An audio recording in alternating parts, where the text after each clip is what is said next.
Edwin Frondozo on the Business Leadership Podcast every week for a unique program featuring insights and actionable items from the world's most successful business leaders. Hear firsthand the exclusive interviews and personal journeys on how today's transformational leaders made it to the top. Hey everybody, it's Edwin, and thank you for joining me on the Business Leadership Podcast, episode number 44.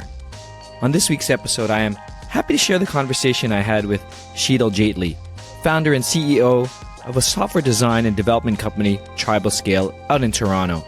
In 2 short years, he has led and grown his company from 0 to over 130 employees. In our conversation, we talk about being in business development, how it actually helped him shape who he is as a thought and business leader. We talk about what happened when the bubble broke, that he actually had to start again from the bottom, selling photocopiers door to door.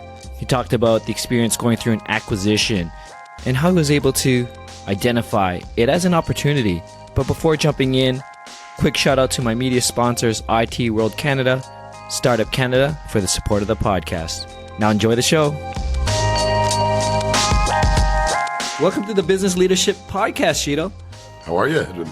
I'm fantastic. Thank you again. I know you're pretty busy, and I really appreciate your time. So why don't we just get started? Tell us something about yourself, maybe not within the business scope, but something, introduce yourself to our listeners. Tell us a little bit what you like to do when you're not growing, scaling companies. That's a tough question. My time is all spent with everything to do TribalScale right now. But when I'm not at TribalScale, I got one hobby, and that is, I got a couple of different hobbies, but I think the one thing that it's my detox time is actually pretty funny. I sit there and watch CNN or Fox News and laugh at everything Donald Trump was doing. I just find it hilarious.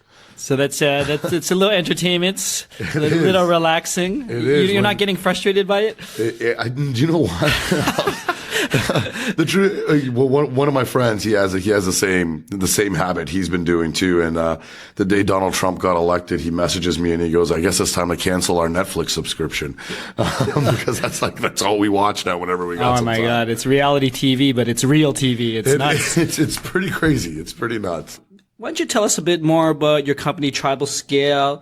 Let us know your current role, your responsibilities, and what you're trying to accomplish over the next, let's say, 6-12 months. Yeah, so I'm the CEO of TribalScale.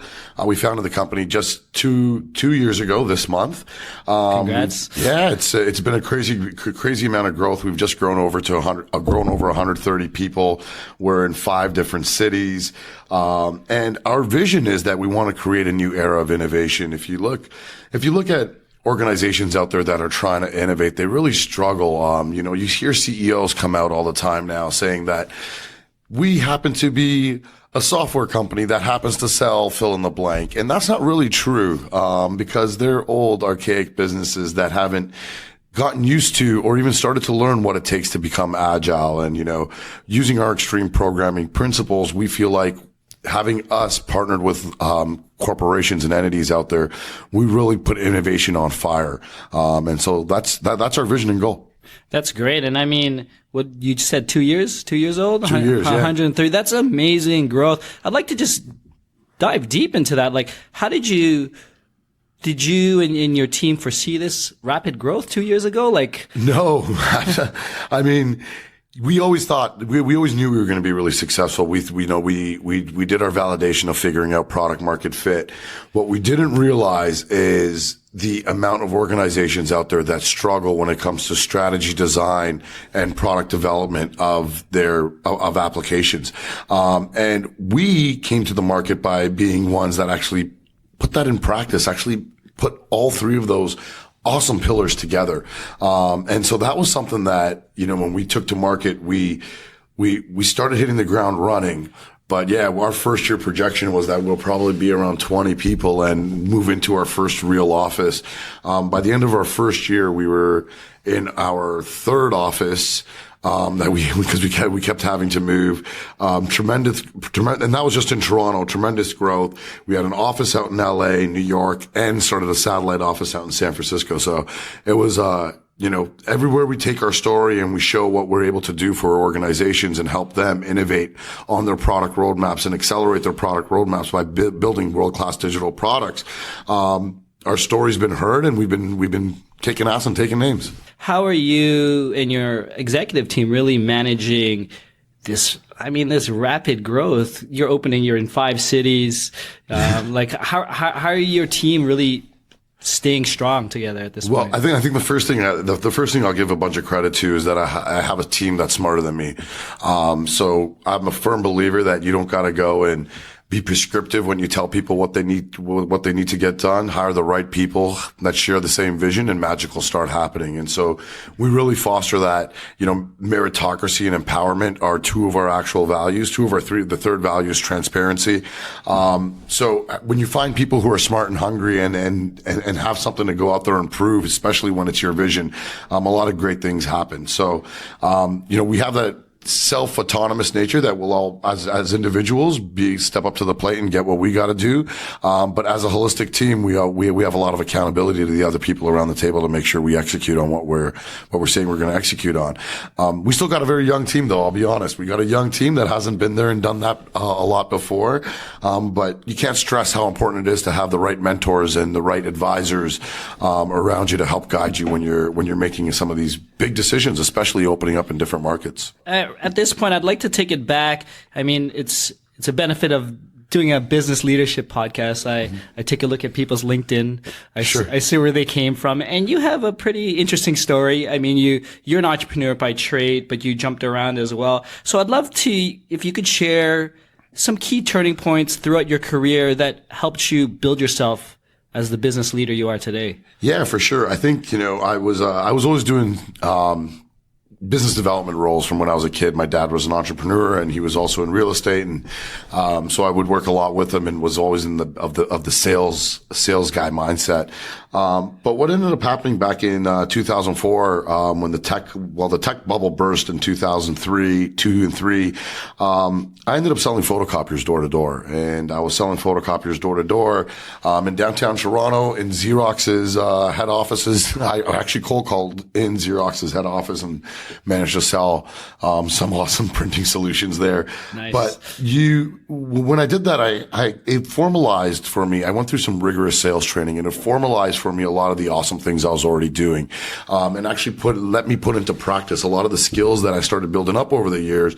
It formalized it for me on how to do it better. It's almost, that became like my coach. If I was an Olympic athlete, if I was a sprinter, my experience while I was at Ricoh selling photocopiers was my running coach, that helped me run. And so from there, that was a very pivotal moment in my career of being able to tell myself, hey, I could actually go out there and make something out of nothing if I create a win-win situation for myself and a client.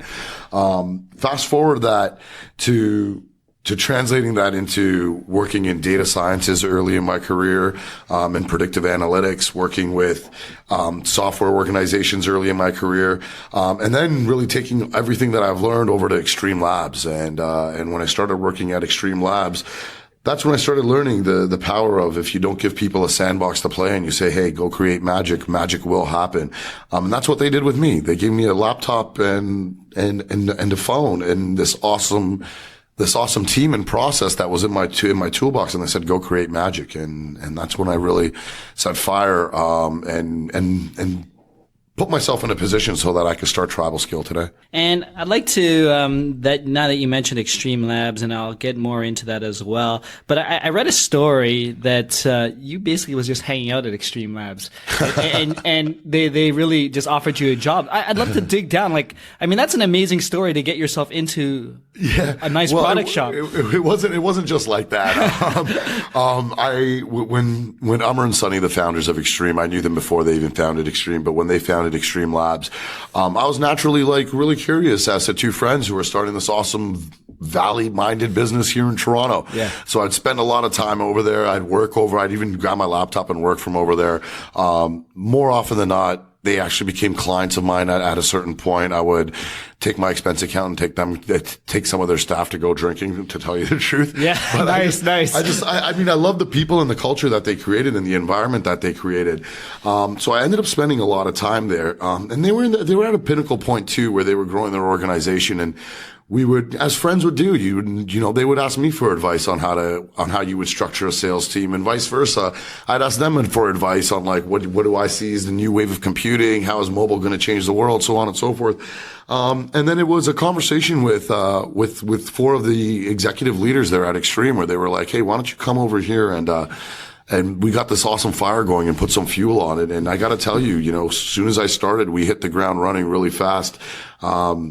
We ended up closing one of the second largest social network in the world. As soon as I got there, I won't say who it was.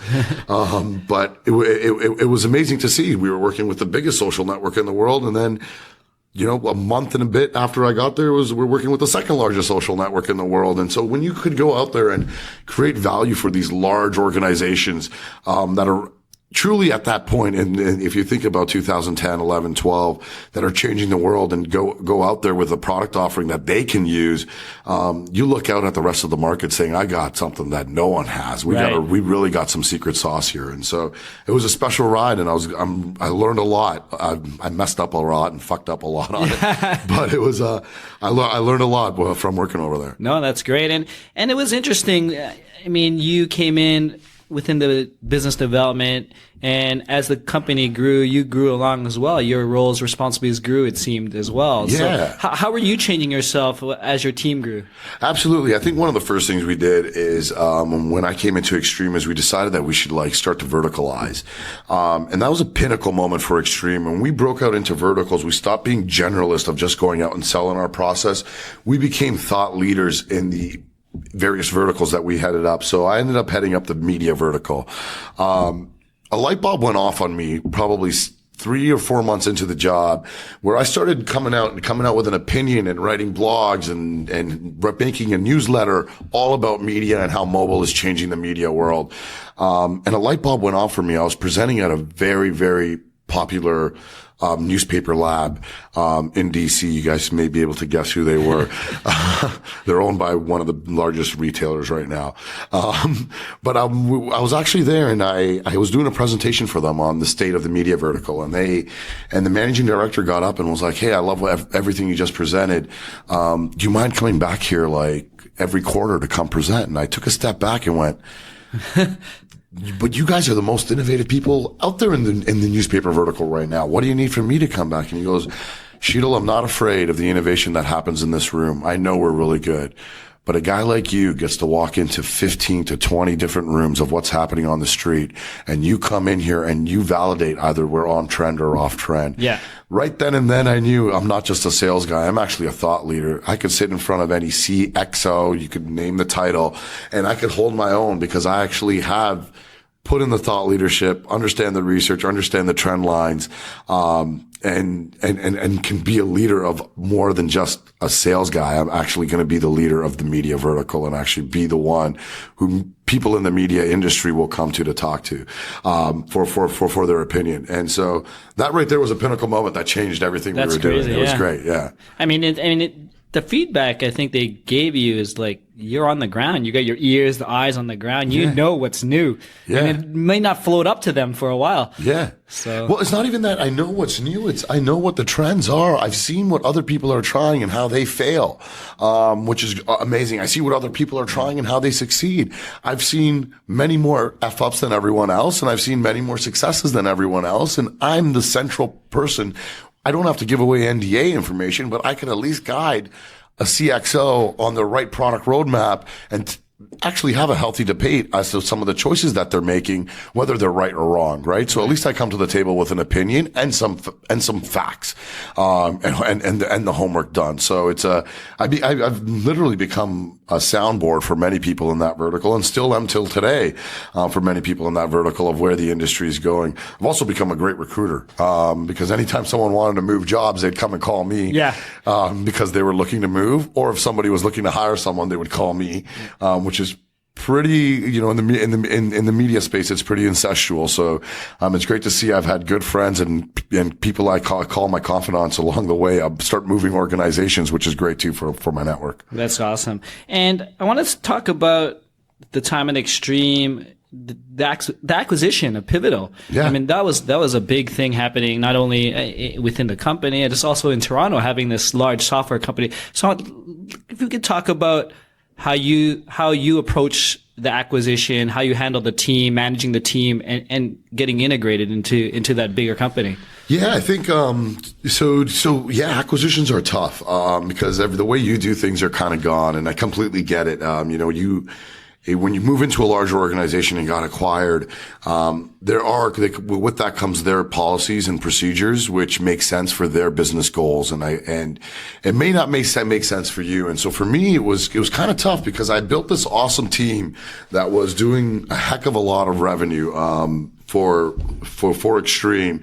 And I had a lot of relationships, and they asked us to all separate and say, okay, we're not going for this vertical approach anymore. We're going to go for this geography-based approach, and you're going to have a territory, and off you go and selling it. And I kind of thought to myself at the time, I was really frustrated. I goes, my territory-based photocopier selling in a patch days are over. That was 10 years before my career. But at the same time, I was like, there's an opportunity here. And so I was one of the few guys who got to get up and say, here's some key accounts that are going to be super critical to the organization for Pivotal to grow. I know I'm the right guy to go and do them, and they're still all media focused, and I'll be the media guy for Pivotal, and that happened, and they actually let me do that for the first year, and that was great. I mean, they were supportive. It's kind of sucked that I had to give away a lot of the accounts that I was still working on. Sure. But I still never let my team down. I went above and beyond the job to join on calls or meetings with accounts that I have no vested interest in anymore, but there's still relationships that I had, and I wanted to help the team. But with an acquisition comes a lot of change, and you really got to become a chameleon on how you're going to be able to change with that company. Moving into year two, though, it's a complete different ballgame. I spent my time in year one to figure out what I wanted to do next in my career. And so I wanted to learn more about the big data side of the business. I wanted to learn more about, I wanted to move away from just being always pigeonholed into being a guy who could sell web and mobile. I want to learn more about the IoT space. And so I became director of IoT, and started working with the big data team and started seeing how we could bring products to life, big data products to market. And I learned, so I again put myself in an uncomfortable situation where I got to learn a lot from that organization. However, the reason, I know one of your follow-up questions may be, then why did you leave? Yes. And so the reason I left is literally because of the product market fit. I still had lots of customers calling me, saying, hey, Sheetal, where could we go to get agile development done? I still had this notion that we were king. I was the king of media, and there were other people who were, kings or queens of finance or retail. What if we brought all this together and did strategy, design, and development together in one holistic approach using our agile and extreme programming methodologies? And the more that itch wouldn't leave me. So I spoke with the people at Pivotal and let them know what I was doing, and wanted to get a blessing from them. And it worked out really well, where we actually are partners with Pivotal right now, and we do complementary work to them. The work that we do is not work that they want to do. But we both come from the same mindset that agile and extreme programming is the future, and is the way software is going to be reinvented in this world. So we complement each other, and we're big proponents of Pivotal Cloud Foundry in the DevOps world, and we don't get into DevOps, so we help them out there, and vice versa. They recommend us for when there's work to be done on the actual software development side. So it was a win-win. And when did you take the jump? How long after the acquisition? So it was after 2 years of the acquisition. So it was we just finished year two of the acquisition. 2 years and a couple months after the acquisition. Yeah. I read something, and maybe this happened after the acquisition. I wasn't too sure from my research, is that you also have a passion for the voice.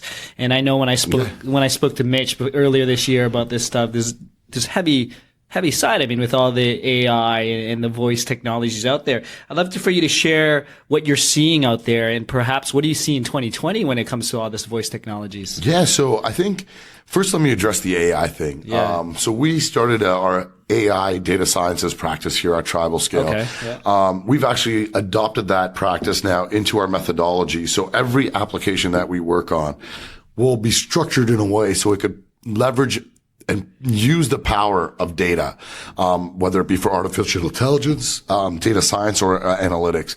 And so, TribalScale is the place to come to when you want to build smart apps. We don't build dumb apps here. Yeah. We're actually even doing more value-added services, even with our clients who don't want to experience AI or don't have an appetite for it yet. We're holding their hand and saying we're dropping breadcrumbs from them to say there's a better world out there if you do leverage this, and we're going to make the investments into our clients to make this happen.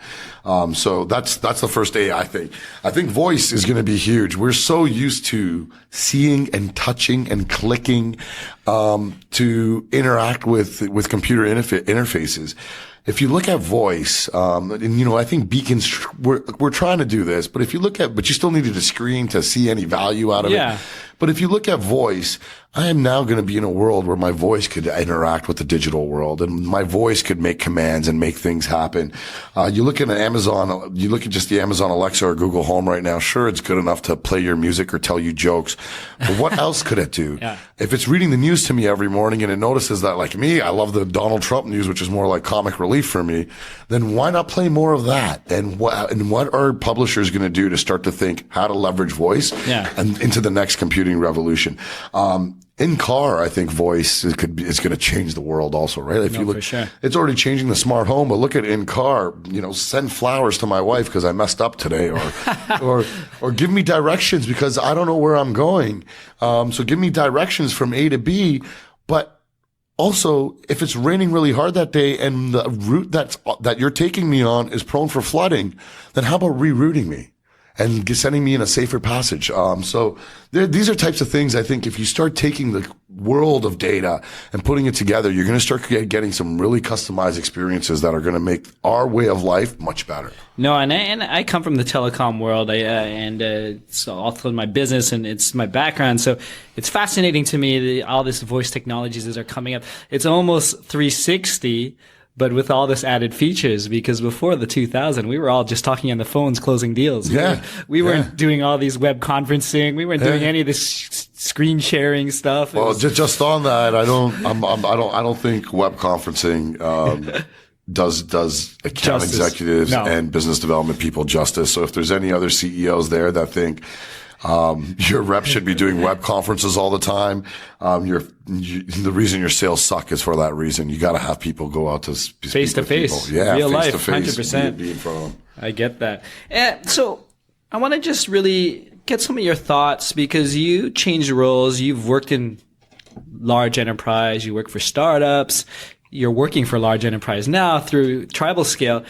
Can you maybe share how you adjusted throughout your career, your leadership style, and what maybe some of the learnings you did or some things that you might have done differently? So I'll tell you, my approach and the way I do things, it's probably not recommended. I like that.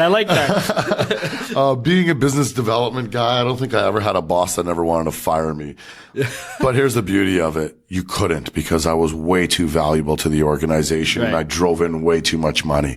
I actually added a lot more value, and I did that. And this is what you should take away from what I did, is every organization I worked for, I looked at it as if I'm an entrepreneur.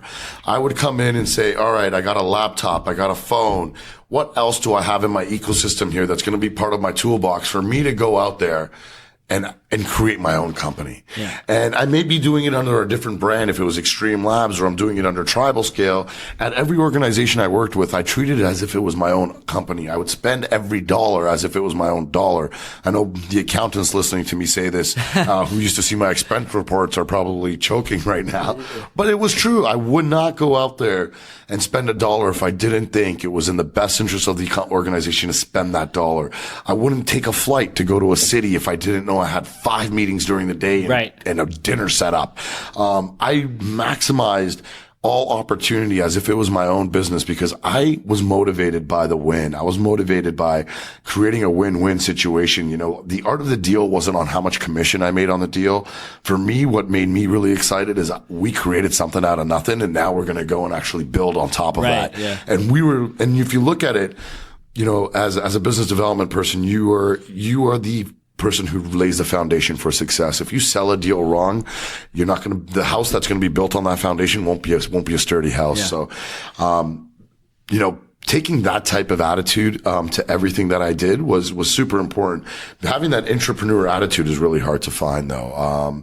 You know, going out there and thinking that you're a business development person or salesperson, it really has to come from a place where you want to create that win-win situation for not only your organization, but for the person you're talking to. And I really liked, the point on the business development professionals. It starts with how you started that relationship. That's the foundation. I mean, you talk to a lot of business development who's just begging for the deal and maybe giving up the house. Right. Well, I mean, you see a lot of salespeople, they go in and they think that you have to be the person with the gift with the gab. I mean, you got one mouth, 2 ears, use the 2 ears, ask the questions, understand what your customers want, listen to them.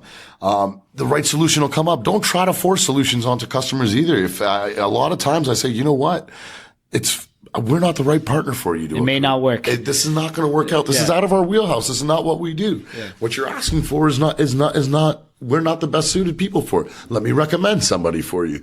You know, building your network is super important, and having people trust you in your network is super important. And it's true, as the saying goes, that your network is your net worth. And as soon as you feel like you're ripping your network off or you're doing your network any disservice, your actual career is going to show that also. It's going to get jeopardized.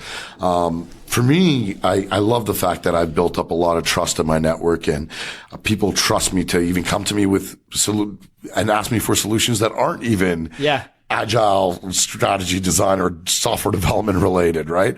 And that's super important, because you always got to put effort into your network, into making sure you nourish it, because it will, at the end of the day, be something that's going to carry you throughout your career. Right. And I think you having your network ask you for things that aren't even nearly related is almost a testament of the trust or of who you are out there. So it's I've never done a deal where I felt like I was ripping somebody off. The second I felt like that, I wouldn't do the deal. And that may be why some sales managers completely hated me. But I wouldn't do it. If it wasn't a win-win situation, I wouldn't do it. There was this one time, I was trying to convince this entrepreneur not to do the deal. And this entrepreneur was so adamant that they wanted to do the deal with us, and they wanted to build out, this particular prototype. And I was pretty adamant, saying, you know, I don't know what you're doing, but you say you know what you're doing. I wouldn't do this if I were you. And the person still went ahead and did it. And unfortunately it did fail, and I felt bad. Yeah. I felt really bad. I felt like I should have done more, and I should have, shaken the person and said, don't do this. But you can't also do that to an entrepreneur. So there's a fine line. There'll be times when you do a deal and you feel like it's not the right deal, and you shouldn't have made that deal happen. But you get forced into it because of the client, and they want to do it. But that entrepreneur still till today remembers my advice and remembers what I said. We still have a great relationship. But yeah, it was, that's the one time I feel like if I could have just overpowered the person saying, no, we're not doing this. Yeah.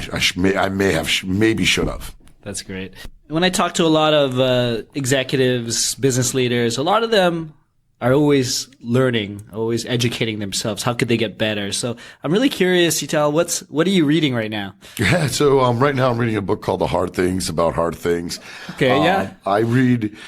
You know what I mostly read, though, is I read Flipboard maybe 5 to 10 times a day. I have my stories and everything queued up, and I just flip through it. And so I stay on top of what's happening in the news. I'll tell you, oh my God, Bitcoin hit 9,000, Bitcoin hit 10,000. You know, I'm watching all this stuff. So that's the majority of where my reading goes. My reading goes into the markets that I'm actually in. That's the BD guy in you. That's the BD guy in you. You got to stay on top of what's happening in the news, right? If Google's going to announce something new that they're going to do with TensorFlow, I want to know what that is and say, okay, for my AI practice, how is that going to affect me? And then how does it affect me? What does that mean for my customers? So I'm constantly always reading to stay on top of my game. The other thing I think, I do a lot of is listen to podcasts like this. And, I think if you take time to even listen to podcasts, and maybe some podcasts that are irrelevant, I'll listen to a podcast on how to fix a car. It doesn't matter just because I listen to a podcast from mechanics on how to fix a car. Sometimes there's theories and the way they go about their process to fix things may help you in your day to day. So those are the types of things I do to keep myself sharp. And, my wife always laughs at me because usually if she comes in the room and it's not Donald Trump on, it's a TED Talk on, or nice. I'm YouTubing something on YouTube that's going to make me better myself. And so that's what I do. I spend a lot of time doing that. But I definitely read business books. I'm not much of a fiction reader. I'll wait for the movie to come out. Same. But it's just the way I'm wired. I can read a business book. I just can't get into fiction too much. 100%. So, for you in growing this business, who are you turning to when you're looking for some advice, like maybe some key mentors, maybe even some influencers that you talk to? Yeah, absolutely. Sunny Madra and Amar Verma from Extreme are two people I speak to a lot. Also, their two lieutenants were Farhan Thaur and Rahul Singh, two other guys who were at Extreme, because they've been there and done that. And so I talk to them a lot about a lot of the issues that I'm facing or challenges I'm facing, because they may have seen them. And the cool thing about speaking to each one of those four is you'll get four different answers. Wow. Which is pretty different.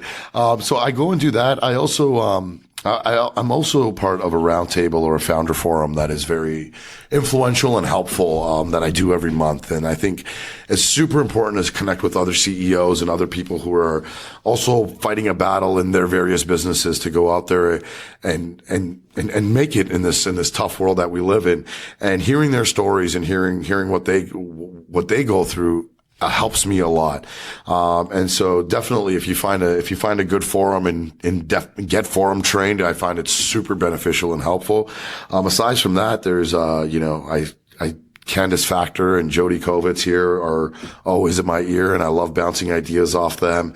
So I've developed a pretty good network of people around me that, I go and speak to, all the time. The other person I think I should mention, that does so much for us and everything we do here at TribalScale is Amit Shah from Golden Ventures. He not only walks in here and gives us his advice on what we should be doing or what he sees wrong, but he's a great person to talk to about being a futurist and seeing where things are going to go in the future. So now that you're running this, you're CEO, you're the top. I love this question. I love to ask this is, what do you think your team, your colleagues, your peers, what do you think they'll say your best leadership quality is? Oh God. This is a tough question. I mean, I was thinking about, I'm thinking about this. It's a tough question because I think they'll say I hope they say my best leadership quality is I lead by example. I'm not afraid to go clean the toilet in this place if it's dirty. At the same, I think a lot of times people try to be bosses and not leaders. And for me, a leader is someone who actually is in the trenches with you and powers through and get things done with you. And I hope that's one of the qualities everybody who works around me sees. I'm never the smartest person in the room, but I definitely will outwork any mofo who's ever come across my way. From the second I wake up, it's all about TribalScale till the time I go to bed at night. It's all about TribalScale. And I've yet to meet anyone who'll outwork work me. And if I do, then that'd be someone who's a great addition to our team. Having said that though, working smart and working hard are two different things. And I think I'm still trying to find the right balance between those two.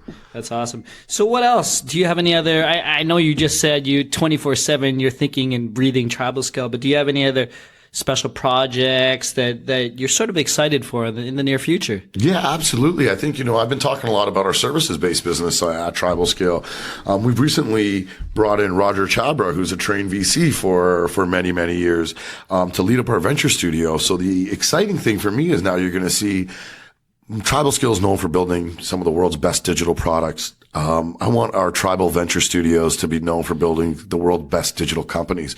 And we got 5 on the go right now. And one of them's in voice. And we're hoping to make a big splash at CES this year with our voice company.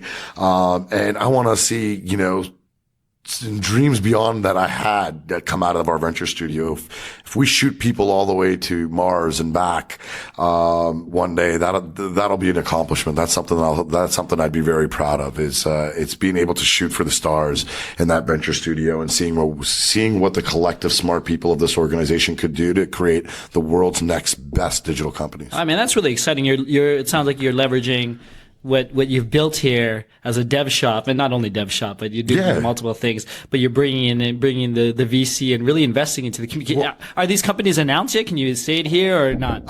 Right now, no, they're not formalized yet. They will be. So CES is not that far away. So we'll post it here when it is released. When it is released, you'll see that. But, the cool thing is, if you look at what an entrepreneur needs, there's a couple key ingredients that we're able to bring to the table. One is you need cash. And, if you look at VCs always say, hey, we got money and we got this awesome Rolodex, come and we'll invest with you. Well, we're not going to come to the table and say, okay, we got cash. We got a really extensive Rolodex that spans across the world, actually. We got an army of 130 growing to 300 people who I consider some of the best people in digital, and actually the industry considers some of the best people in digital that can help you build your products and help you build your roadmap. We got offices now globally, with 4 here in North America, 1 in Dubai. So we could start seeing how we could take you to different markets and make the barrier of entry into different markets a lot more easier. And we got corporate connections. I was just sitting with a Fortune 100 company yesterday, and they showed me their 3-year roadmap of what they want to do in digital. Wow. Imagine all this awesome info we have. If we take all those ingredients together with the right entrepreneurs, we could definitely build the world's best digital companies right here in Toronto or out of our other offices. But starting out of the TribalScale umbrella. That's exciting. That's really exciting, and I'm excited for the announcement. And I'll definitely post it on the webpage for our podcast. But I'm having a blast. I could probably talk with you forever, but I'm sure we can't. Your time is busy. So, but before we end, I'd love to get some of your final thoughts, observations. Ideally, I'd like you to share some type of actionable recommendations that you can share to someone who's trying to maybe start out in business development, or they're growing their career, or even leading a company that's scaling as crazy as TribalScale. I think some of the actionable things people need to do right away is start looking at yourself as an entrepreneur. Stop looking at when you go to work as a job. Start looking at it as something that you're passionate about. If you're going to work and you think of your job as just a job, it's time for you to find a new job. There are jobs out there where you could actually enjoy going into the office every day and enjoy what you're doing. Number 2, making money is just a way to keep score. When I started selling photocopiers, I left a very lucrative career where I was making a lot more money, but I started working for $24,000 a year. Right. Everything else was upside. Yeah. But you got to believe in yourself and go and be like, hey, what is this stepping stone going to be? I may take some money off the table now to put myself in a position to actually excel in the future. So definitely don't look at money as number 2. Number 3, I think would be, don't look at titles. Titles don't mean shit.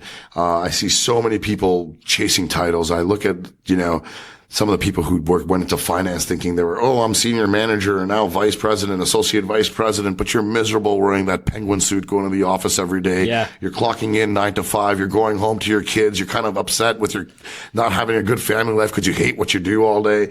That's not a life. Go make sure you don't chase a title. You go chase what's going to actually be educational for you, get you out of your comfort zone, challenge you, and make you learn something. I think those are key things that everyone should do, whether you're an entrepreneur or not. And last, nothing comes easy.